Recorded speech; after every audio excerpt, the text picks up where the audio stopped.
Hello, my name is Darnell. I'm a history and German major here at James Madison University. This podcast is created for my capstone class and is produced to provide a glance into the Chicano movement and be a template for anyone who wants to create their own podcast. The 1970s were a period of significant social, political, and cultural change. Watergate and President Richard Nixon's resignation rocked the nation. After years of fighting, the U.S. completely pulled out of Vietnam.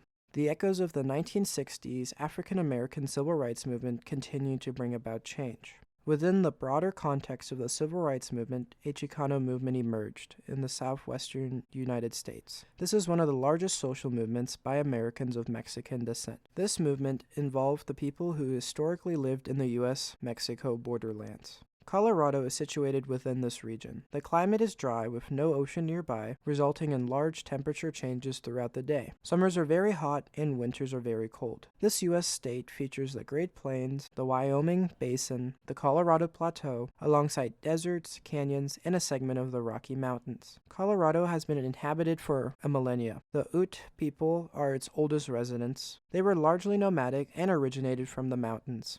Spanish conquistador Don Pedro de Peralta established the Spanish province of Santa Fe de Nuevo Mexico on July 12, 1598. This included modern New Mexico and sections of Texas, Colorado, Kansas, and Oklahoma. The northern section of the Spanish Empire was largely outside their sphere of control, but people, culture, trade, and much more were exchanged between the Spanish colonists and Native Americans.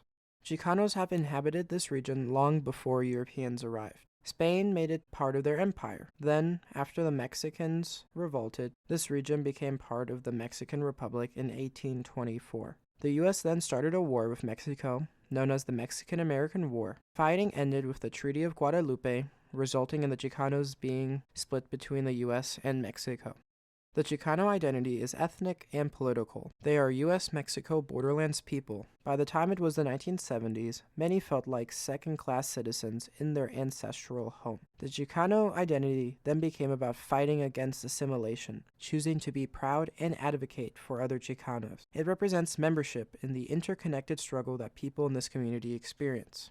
La Cucaracha is a Chicano newspaper written in Pueblo, Colorado. Juan and Deborah Espinoza, David Martinez, and Pablo Mora are the creators. So let's take a look back into their lives.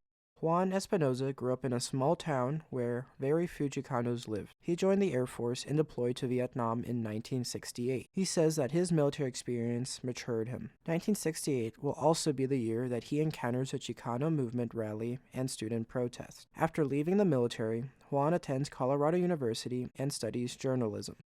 Deborah grew up as the youngest of 8 in a Colorado town near Juan, about an hour from Grand Junction. She, too, lived in a town with very few Chicanos. The schools were not a very welcoming environment. Deborah alludes that she and fellow Chicanos experienced prejudice and extreme exclusion, with many feeling that their teachers did not care about them. But her family saw the importance of education and encouraged her to attend college. Juan was a student at Boulder University when he met Deborah. They will marry within 9 months, and she too attends the university. Both of their upbringing were like other Chicanos. Deborah says the message was, "Don't rock the boat, you don't go there, you don't make trouble, and you don't bring it home." But then things changed during their time in college, and both become involved with the Chicano movement. Campuses in the 70s were both a political battleground and a focal point of protest. They were both in college when, on May 12, 1974, tensions had reached a peak at the University of Colorado Boulder. Students occupied temporary Building 1, demanding the resignation of United Mexican American student administrators and more responsiveness from the university. This occupation lasted for 19 days and coincided with 2 car bombings in the area that killed 6 activists. These events led to Deborah, Juan, and their friend David deciding that they should go on a study abroad trip to Mexico. This could be a time for them to reflect on their life and the chaos that was happening. Upon returning, Deborah and Juan moved to Pueblo and began writing La Cucaracha. But why Pueblo?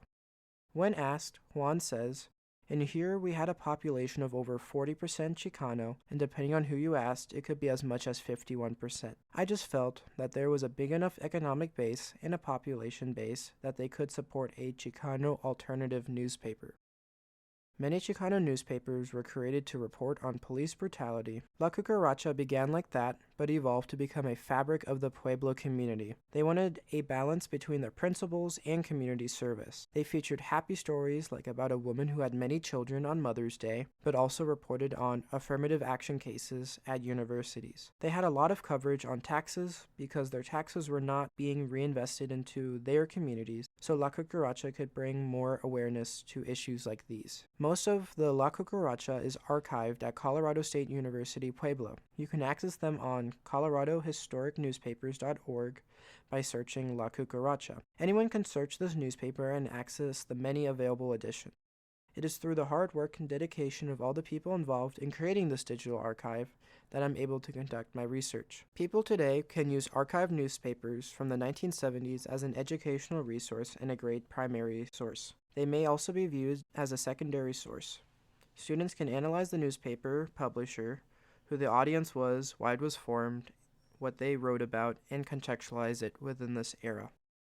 The 1970s Chicano movement is not a single movement, but many individual ones centered around issues of racism, sexism, discrimination, and a lack of representation in both the government and the media. At its core, it's a movement for justice.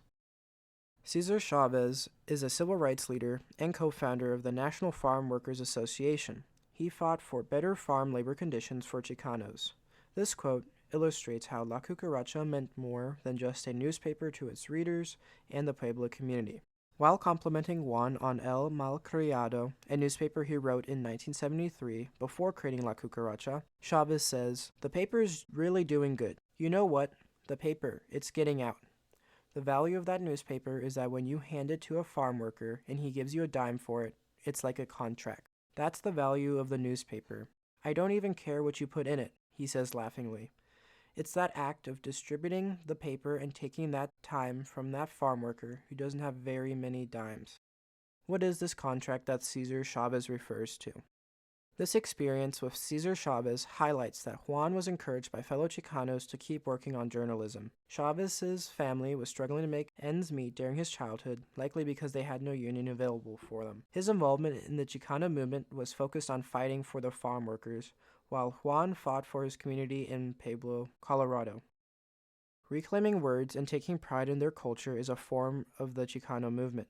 I'm surprised to learn that the word Chicano used to be derogatory, so the word Chicano is understood to refer to Americans with Mexican descent. During the 1940s, though, this term was used as a classist and racist slur. Chicano referred insultingly to low-income working-class Mexican-American neighborhood. Even Mexicans used it as an insult, believing that Mexican-Americans, Chicanos, had lost touch to their Mexican heritage. This began to change during the 1950s, and the term began to be reclaimed, with it now becoming a symbol of pride in one's heritage and resistance to assimilation. An excerpt from the July 5, 1976 La Cucaracha edition titled La Realidad provides some insight into what it means to be Chicano. For the Chicano, Indian forms and symbols are no affection. They are in our blood, our religion, and our culture. Who but the Chicano is better suited to bridge the gap between Western rationalism and non-Western symbolism? Are we not in the position to remember the body, the spirit, and the world, put asunder by a technological imperialism? Chicanos see themselves as having both European and indigenous heritage. Their ancestors are the Aztecs who had lived in the Americas long before Europeans arrived in the 1500s. They are the indigenous people whom the conquistadors met in Mexico. Atzalan is the Aztecs' homeland and is the homeland of the Chicanos. While still disputed, Atzalan is generally regarded as being in the U.S.-Mexico borderlands. It is through this heritage that the Chicanos view themselves as Mexican and American. The Chicanos represent a group separate from Mexicans. A proposed origin of the Chicano people is the signing of the Treaty of Guadalupe in 1848, where upon losing the Mexican-American War, the United States acquired the states that now compose the American Southwest. The Mexicans who lived within the new borders were granted citizenship. At that point, we can identify as when the Chicano identity diverged from that of Mexicans, leading to the formation of Mexican Americans. Why did the Chicano movement form, and why during the 1970s? It needs to be stressed that there were many different motivations to participate in the Chicano movement. Farm worker rights were fought for by activists like Cesar Chavez. Some Chicanos sought educational reform. They demanded that the taxes they pay be directed to the schools that their children attend. They demanded bilingual education initiatives. They believed students should have the opportunity to be taught in both English and Spanish. They questioned why it is that the Spanish had been spoken on the American continent for centuries, even longer than English has, but that it can't be taught in U.S. schools where a large proportion of the community speaks Spanish. They wanted Chicano history to be taught, not a history of the United States that began in Jamestown, which is where British colonists arrived, but one in which their ancestors, the Aztecs, are the beginning. Many Chicano communities faced issues like roads that weren't maintained by the government and a lack of access to hospitals and other healthcare facilities. Not all Chicanos supported the events happening in Vietnam. Rather, some empathized with the Vietnamese who were fighting off colonizers. Chicanos viewed their struggle as a fight against colonialism. Chicano studies is one of the biggest legacies of the Chicano movement. It is where the intellectual work can take place, serving Chicano communities. This movement, alongside the history, literature, music, art, and many more aspects of Chicano culture, can be analyzed. The work that is being done now is vital as this generation is growing older. It didn't die a pretty death, is what Juan says about La Cucaracha. Publications came out weekly, then bi-weekly, and then monthly, before ending for good. The newspaper wasn't very profitable, and all of them had been making a financial sacrifice to keep La Cucaracha alive. They had tried their best to keep it alive, but eventually, publications simply ended. Juan continued with his journalism, later working at The Chieftain. He continued keeping the issues alive that he had been covering before, now through this other organization.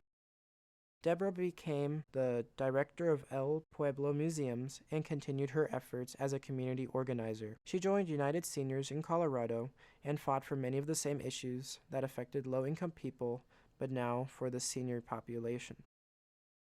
This podcast cannot and does not try to tell an all-encompassing story of the Chicano movement. It would not do it any justice. I hope to provide some insight into this complex idea of the Chicano and the Chicano movement through my analysis of La Cucaracha and its creators, Deborah and Juan Espinoza. By taking a closer look at their lives, I hope to help connect individual Chicanos to the larger Chicano movement. The story of the Chicano movement is not as widely known or included in the mainstream media. I ask myself why that is. It's a shame because the Chicano story deserves to be told. Their fight against assimilation and systemic issues is the story of American civil rights. I hope that this podcast encourages listeners to look further into the Chicano movement. The script I wrote has a variety of sources attached. Most of La Cucaracha's editions are archived at coloradohistorynewspapers.org. You can simply type in La Cucaracha. They have publications starting from 1976 to 2020, though they have not been coming out regularly.